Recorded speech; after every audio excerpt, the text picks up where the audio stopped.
સંસદના વર્તમાન બજેટ સત્રનું 3 દિવસનું ખાસ સત્ર આજથી શરૂ. લોકસભામાં રજૂ થશે મહિલા આરક્ષણ સંબંધિત 131માં સંવિધાન સંશોધન વિધેયક. લોકસભા અને વિધાનસભામાં મહિલાઓ માટે 33% અનામતનો કાયદો સરળ બનાવવા માટે રજૂ થશે 3 સુધારા બિલ.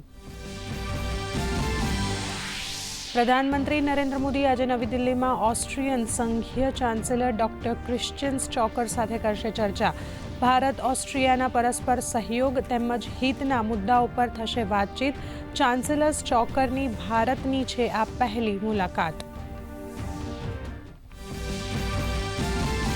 તમિલનાડુ અને પશ્ચિમ બંગાળમાં ચૂંટણી પહેલા પ્રચાર તેજ. ભાજપ, તૃણમૂલ કોંગ્રેસ, ડીએમકે સહિત બધી જ પાર્ટીઓના દિગ્ગજ નેતાઓ ચૂંટણી મેદાને પોતાની તમામ તાકાત સાથે મતદારોને રીઝવવાનો કરી રહ્યા છે પ્રયાસ.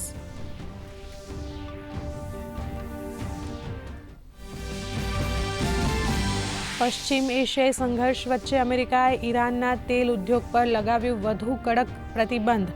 30 દિવસની આપેલી રાહતને નહીં વધારવામાં આવે આગળ. વૈશ્વિક તેલ પુરવઠો અને કિંમતો પર અસર સંભવિત.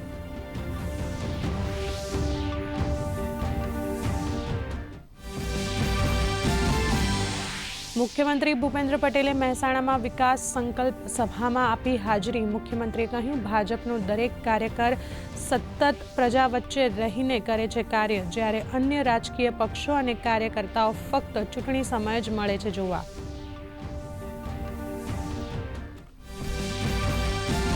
સ્થાનિક સ્વરાજ્યની ચૂંટણીઓને લઈને ભાજપ પ્રદેશ પ્રમુખ જગદીશ વિશ્વકર્માનો મોટો દાવો. કહ્યું, ભાજપના 700 જેટલા ઉમેદવારો ચૂંટણી પહેલા જ થયા બિનહરીફ.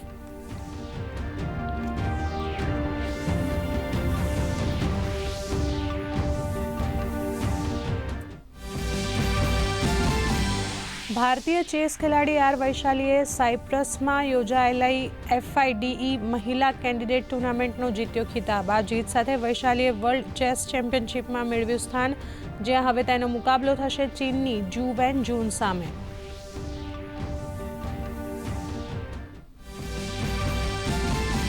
અને આઈપીએલમાં ગઈકાલે રોયલ ચેલેન્જર્સ બેંગલુરુએ લખનઉ સુપર જાયન્ટ્સને 5 વિકેટે આપી હાર. તો આજે મુંબઈ ઇન્ડિયન્સનો સામનો પંજાબ કિંગ્સ સામે મુંબઈના હોમ ગ્રાઉન્ડ વાનખેડે સ્ટેડિયમમાં રમાશે મેચ.